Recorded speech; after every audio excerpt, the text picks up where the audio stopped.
This is a review of our first lesson for our first unit on Trig. Here are our topics that we've covered: changing radians to degrees and degrees to radian, our work with arc length and angular velocity. Now the next sort of four all kind of go together. Special angles helped us to develop and use the unit circle. Correlated equivalent trig expressions. Again, we went through the proof of each of these, but really our focus was around these compound angles, the addition and subtraction of sine and cosine, as well as tan. And then we spent the last few days working on trig identities. So this review is going to take us very quickly through start to finish, looking at those topics. So the first one we're looking at is converting to degrees. Now if you remember, for converting to degrees, our choice is to multiply by pi over 100 or 180 or 180 over pi. A quick way to remember this is most of our degrees, all of our degrees, don't have pi in them, so we need to get rid of it. A way to get rid of it is by canceling it out. So the conversion in this case is 180 over pi. These do cancel out. 6 divides nicely into 180, and we end up with our 30 degrees. Converting to radians then, we would multiply by pi over 180. And once again, we're trying to look at large numbers that divide evenly into each of these. I see 30 divides into both of these. 30 divides in 7 times here and 6 times here. That gives us a final radian measure of 7 pi over 6. We don't need to write any units behind. If we could write an R, a rad, or simply nothing. The next example involves something called arc length, and arc length is an equation that we do need to know. So as soon as I see arc length, I highlight it, and I want to write out above here that the central angle in radians, that R stands for radians, is equivalent to or is equal to the arc length divided by the radius. So in this question we have a hula hoop, and we have a little bug sitting on it. There it is. And the bug rotates around the hula hoop 3 pi over 4 radians. Now I know that 4 pi over 4 is 180 degrees, so it's a little bit less than that. So 3 pi over 4 is equivalent to, if I want to do that conversion, is exactly 135 degrees. So if the center of the hula hoop is here, and I draw the line to where the bug started, I know I'm not going all the way across, but I am making this larger sort of pie shape. This central angle in here is the measure of 3 pi over 4, or in degrees is 135 to get a perspective, and the bug is rotating. This is what I'm trying to find. I'm trying to find this arc length. And the only other thing that they tell me is that the diameter, now very important here, they're trying to trick me a little bit, they're telling me the diameter, which is all the way across, is equal to 1.5. So the radius, which is in this equation, has got to be 0.75. And so what I need to do is rewrite the equation here and type in or plug in my radius and angle. So I'm with my central angle is 3 pi over 4. The arc length is what I'm trying to find, and the radius is 0.75. So when I multiply that through, 0.75 multiplied by 3 pi over 4, we get an answer of 0.589048. So if we're trying to take a look at the arc length that this bug has traveled, there is our answer. So we finish up there for the length would be,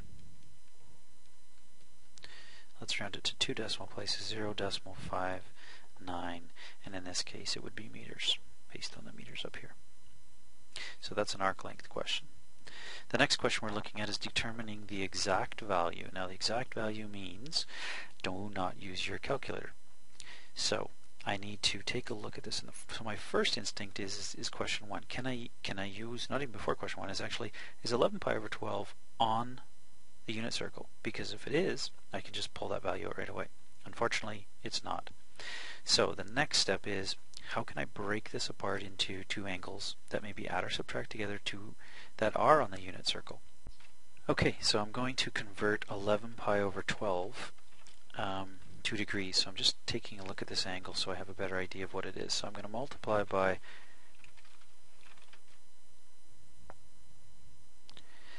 So I'm going to take 11 pi over 12 and I'm going to multiply by 180 over pi. And the pi's cancel out. 11 times 180 divided by 12 works out to 165 degrees. So looking at my unit circle, I've got a lot of choices here. I can either add two angles that add to 165 or I can subtract. So I'm going to choose 210 subtract 45. That gives me 165 degrees. And so what I want to take a look at is recreate these in radian measure, because really those are what the question's in. So I'm going to convert back. I know 210 is 7 pi over 6, and 45 is pi over 4. So now I'm actually going to get to the question.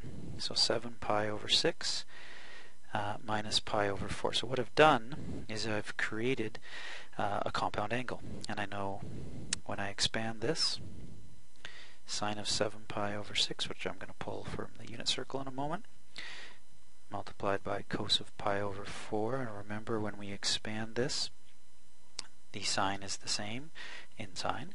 And so I have cos of 7 pi over 6 and sine of pi over 4. I can go directly to the unit circle and now pull those values out. So that's equal to negative a half. Remember, it's the entire sine of 7 pi over 6. Sometimes students get confused with just the 7 pi over 6. So make sure it's the whole thing. Sine of 7 pi over 6 is equivalent to negative 1/2. This is going to be root 2 over 2. I've got that one memorized. Cos of 7 pi over 6 is equal to negative root 3 over 2 multiplied by root 2 over 2.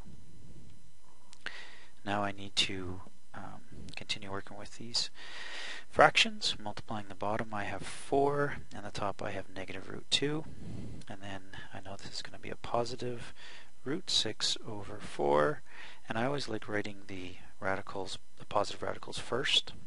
It really doesn't matter, but I end up with this answer in rationalized form, and I'm all finished. The third question is an identity question, and remember the rules with identities. Start with the more complex side if you can. Switch everything to sine and cos if it's not already in that, and then start with one side and continue working down until you solve it. So I'm looking at either side, and I can see this is fairly simplified already. So I'm going to start with the left-hand side. And before I square anything, I am going to convert these into, on the left side, they're sine and cos, so the reciprocals. 1 over sine x minus cos x over sine x. And the whole thing is squared. I need to combine these together.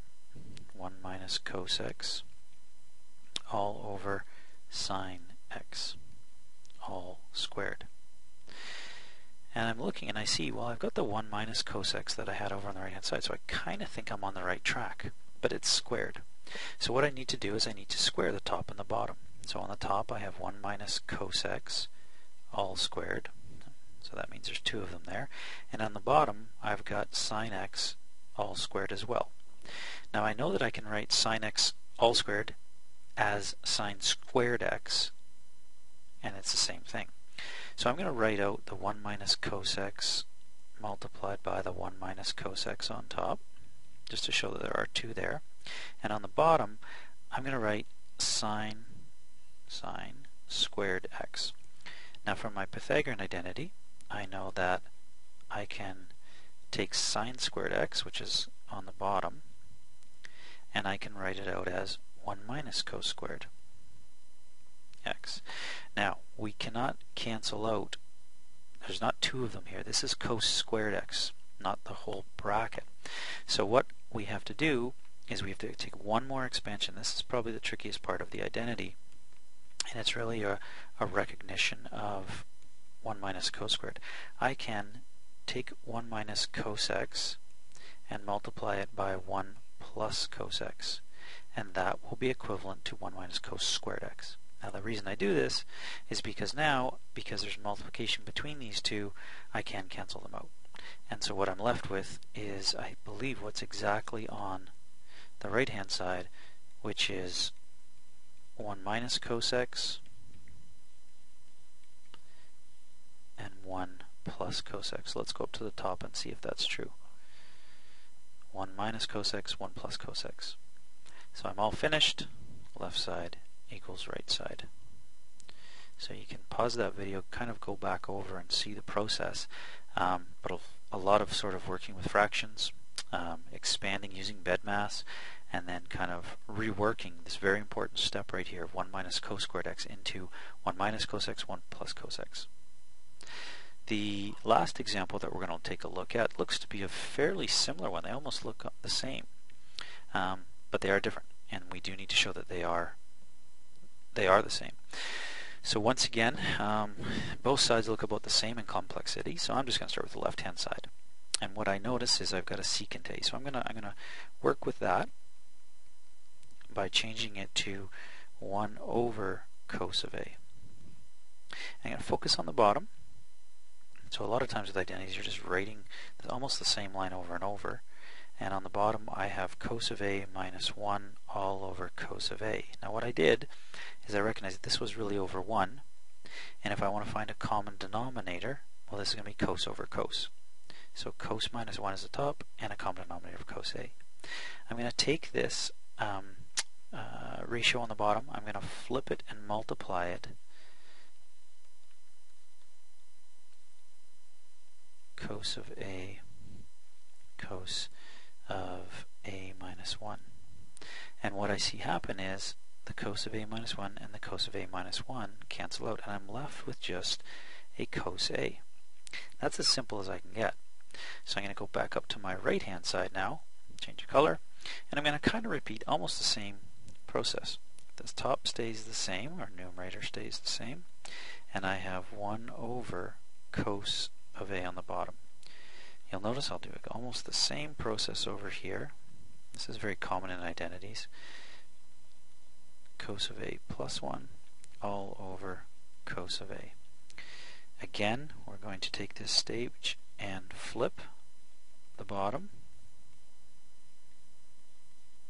And we see in this case we end up with a canceling cos of a, that's an O, plus 1. And once again we see the canceling of the cos of a plus 1, and we are left with cos of a. Left side again equals right side. Now it's important to point out all of the identities that you'll receive on any tests or quizzes, exams will solve left side, right side, but in reality many don't, and just be aware of that.